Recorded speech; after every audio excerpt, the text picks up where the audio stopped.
Hey guys, #1 Marmaduke fan here. Today we're looking at some variant cover exclusives from Bell County Comic Con. I ordered these through Iconic Comics website.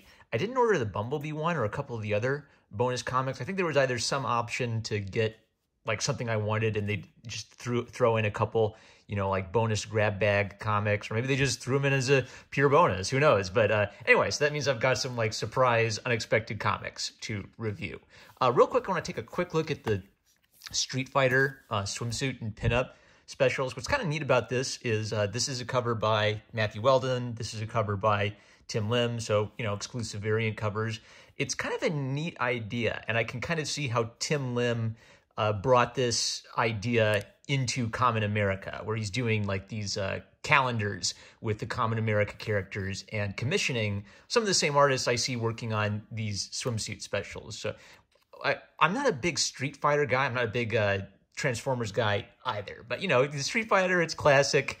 It's a classic video game franchise. It has a lot of like great anime waifu and husbando material. So I think they've been doing this swimsuit thing for a few years.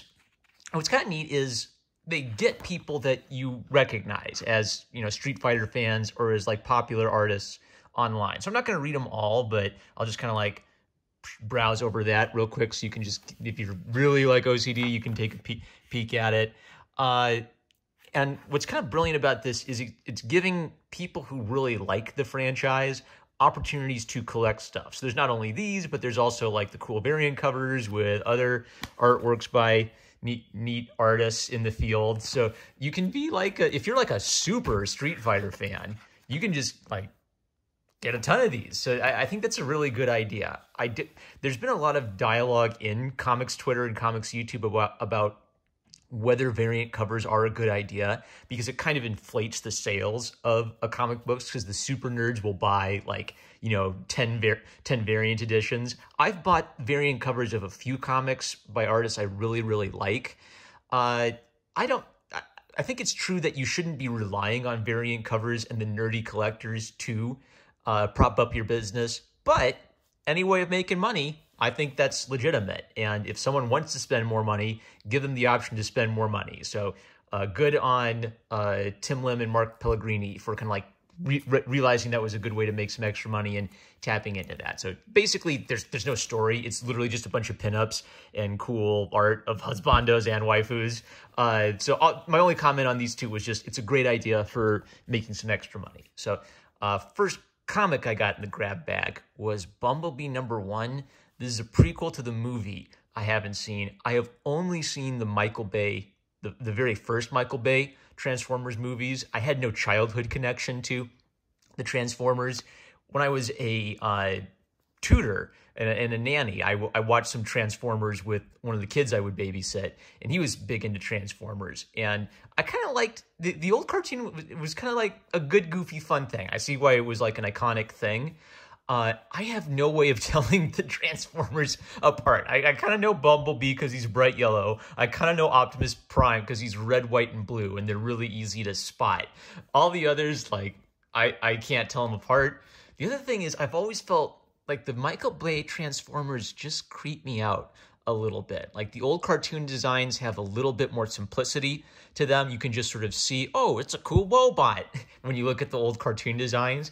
And the new ones, they have like a creepy idol or totem look to their faces that just makes me a little bit disturbed. I kind of wish they would let the comic book artists simplify them even a little bit more. So if you look at these variant covers, I instantly picked up there's like a 007 James Bond theme to this. So the premise is basically, what if Bumblebee worked with a guy who is supposed to be James Bond. His name's something like David Reeve, Agent Omega Zero. He's James Bond. He wears the tuxedo. He does the witty repartee. He fights bad guys with lasers and shark tanks surrounding their evil deaths, right? So he's James Bond. And they do a pretty good job of, like, it's always kind of annoying when it's not James Bond, because you just look at him and think, okay, that's James Bond. I'm just going to pretend that was James Bond, because that's obviously what the creators had in mind. But that being said, they did a really good job of capturing the tone of old James Bond. Like, it's fun, it's goofy.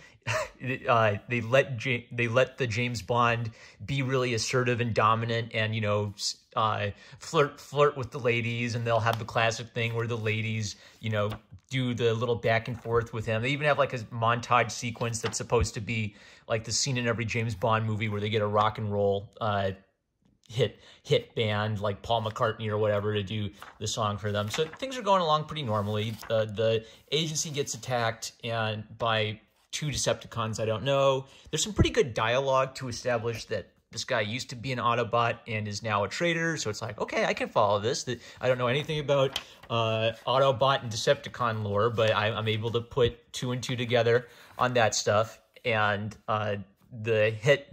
there are also lots of dumb things like we have to tell base station and it's an acronym, BASESTATION, about this attack. The eggheads, EGGHEADS, will figure this out. And they tell James Bond that there had to be a mole in your station. Everyone is dead except for you, Bumblebee, and the girl. So that means one of you is the traitor. And it leaves off with James Bond saying he knows exactly what to do. So maybe he's going to shoot Bumblebee, maybe he's going to shoot the girl. We don't know. We don't know who the mole is. So it's fun. It's successfully evoking the kind of fun feel of a James Bond story. It just has the giant robots there, so it's kind of like one of these cool, like, what if James Bond met the Transformers? Okay. I'm not the biggest Transformer guy. I enjoyed it. I don't know where to find the rest of it, but based on this issue 1, it's a pretty strong issue 1. I would be interested in checking out more of it based on the strength of this first issue. Written by John Barber, art by Andrew Griffith. And this variant cover, the art is by Edward Kratz II and Philip Salazar. All right, so if you are interested in collecting some variant covers, check out Iconic Comics. You can pick up some of the books you missed from previous Common America and My Hero Macadamia indie crowdfunders. I also got Punchline by Matthew Weldon, so I'll be reviewing that soon. All right, 3 good books. I think I'm going to save all of these for their collector value. With that, I'm #1 Marmaduke fan. I love you guys. I'll catch you later.